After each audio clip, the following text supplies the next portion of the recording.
Colleen Rickenbacher, customer service expert. Colleen, thank you for joining us on WILS. Oh, my pleasure. Thank you. Good having you here. Your website, ColleenRickenbacher.com. Now, it's spelled Colleen, I guess, traditionally. We spoke for a moment about it. Now, why is it Colleen and not Colleen? Because I had parents that were not Irish. They were Italian. They just loved the name, so they gave it that little twist to make it Colleen instead of Colleen. No kidding. So in Italy, it's pronounced Colleen, you're saying? Yes. Well, to them it is. But on St. Patrick's Day, I can be Colleen, just on that one day. I see. Now, what will people find if they go to your website, ColleenRickenbacher.com? They will find anything on etiquette, protocol, anything with different diversities or communication skills, appearance, anything to help them with their business, with their dining, or communication. Now, how did you get yourself into this field? I was an event planner for years and years and years and years, and I just kind of got tired of watching people, how they were dressing, because that's when all the whole phase came in with the business casual, how they would go out to dinner, and they would go to people's homes and not take gifts, and just everything that I thought people should do a little bit better. So I went to our HR department. I said, someone needs to come in and teach everybody when they go out to eat how to order a meal, how to eat, which is their bread and butter plate, which is their fork, which is their drink. And I went on and on. I said, but it's great. I said, it's great. Everybody's going out and doing all these things, but someone needs to come in. And she looked at me. She said, fine, you do it. I said, I don't know how to do it. This is not what I do. And she said, well, you just told me. She said, take over, take the job. And I went, oh, okay. Right. Well, I think the key is you got to eat with your mouth closed, too. I remember that one. It helps. Don't talk and eat. There's a lot of little tricks that would help you a little bit better business-wise, maybe on an interview or even just during a business meal. Customer service phone call. Do you remember the last time you had to call and talk to a customer service rep? I just did it, not a couple of days ago, since with all this holiday. But I have to admit, maybe 2 out of 3, I've had some bad ones. Yeah. But that one that is a nice, let me see how I can help you, let me see what I can do.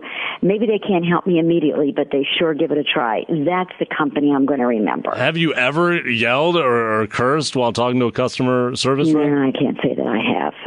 Are you surprised? Are you surprised at what 13% said they actually cursed at these poor people? Probably not really, unfortunately. And people do. It's getting higher because people are just we're in too much of a hurry. People are constantly trying to get things done. I hate to say technology is wonderful and tremendous as it is, and it's only going to keep getting better and better and worse, whichever way you want to look at it, because we are losing face-to-face communication. Right, that's the problem. Right, but look, a lot of times you're getting very bad service. So what do you do when you're on the phone with a rep and they don't seem to be listening, and B, they're not helping you? How do you deal with it? Ask immediately. I need somebody in authority. I need someone that can give me an answer. I need a manager. Either they will do that for you, or more in frustrations, they're going to say, well, I am the manager. Then I need to speak to somebody that's higher than you. I need somebody that's going to give me an answer. I need somebody right now that's going to solve this problem. Well, then they're going to come back and say, well, I'm the best person to solve it. This is not working for me. I need someone to answer this right now. 9 times out of 10, they will give you someone that may hopefully give you a better answer, either a solution or the best that they possibly can do. Have you ever sent a letter after a really bad experience? Yes, I have. You have? No, yes, I have. When did that happen? Not too long ago. What is it that led you to do that? Well, I travel an awful lot, and for my business, and for the way that you have to pay now, you have to pay. Obviously, the airlines and the prices keep going up. You have to pay for luggage. You have to pay for, a bag of peanuts. You have to pay for everything that you do. I think since now we're paying for everything, our service should be a little bit better. You're talking about when you're on the plane, the service when there. You're on the plane. Okay. This is what I was referring to exactly when I was on the plane. So what happened? I'm curious. And, well, the flight attendants just were not polite. They were not kind. They were frustrated. I'm thinking, this is your job. This is what you signed on to do. You should be nice to us. And I was just frustrated the whole way through with it. And so when I got off, I wrote to the the head of, HR, and then I also carbon copied the general manager. I was polite, but I got my point across. And I said I was very disappointed. For as often as I fly, I was very disappointed with my service today. The people were short. They were not polite. They were not kind, not only to me, but I watched it. And I said what I did, for my business. I said, this is my job. This is what I do. I write books on it. I give speeches on it.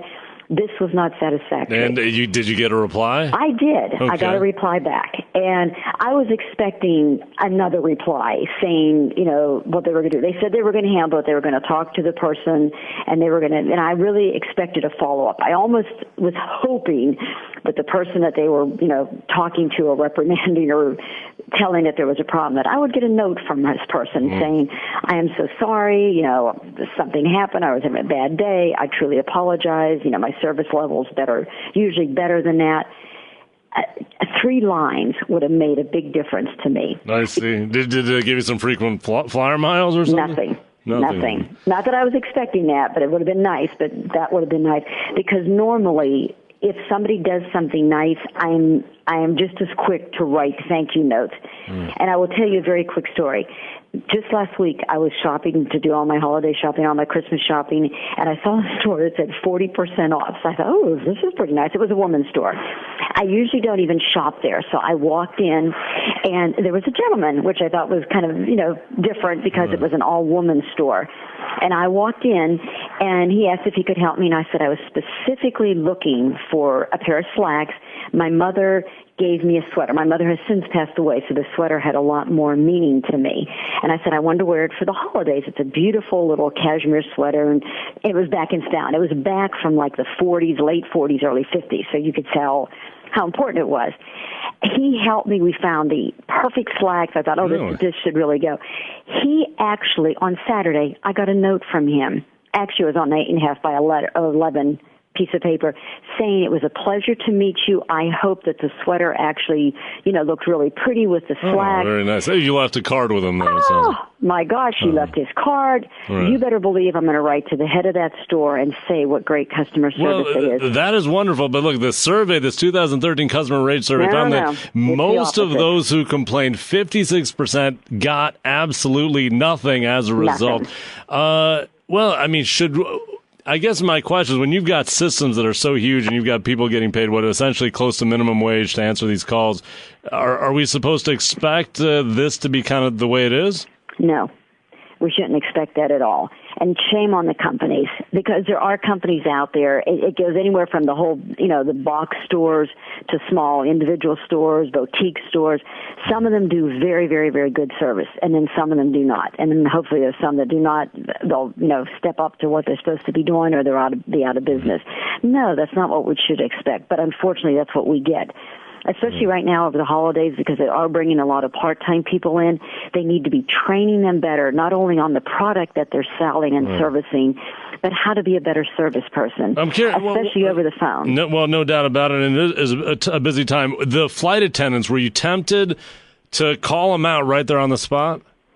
No, because I don't like to do things like that in front of other people. Mm-hmm. And I've watched that. I've experienced that not only on a plane, which when we see that on a plane, you see it on the news immediately, but I watch it in stores. I've seen it in restaurants. I've seen it numerous places, and it creates a scene. Mm-hmm. It serves no purpose. And unless you can pull that person aside and say, I'm very disappointed in my service, but that's not how it usually goes. People are screaming, they're hollering, they're swearing, as you saw all of that.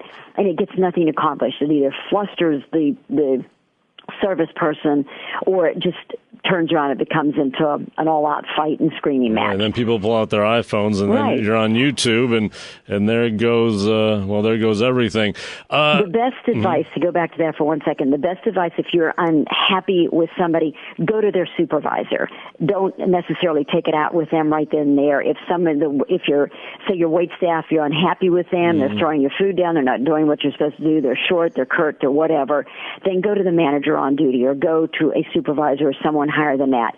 Because if you go to them, hopefully they will address it. They'll take them aside. They'll address it. And maybe fire them. You never know. Well, exactly, because maybe someone else has said the same thing to them. Sure. And it's better not to address someone, in a group of people, because then it's just going to create a scene, and that's Create not a what you want scene. to do. Indeed. Colleen Rickenbacher. The website is ColleenRickenbacher.com.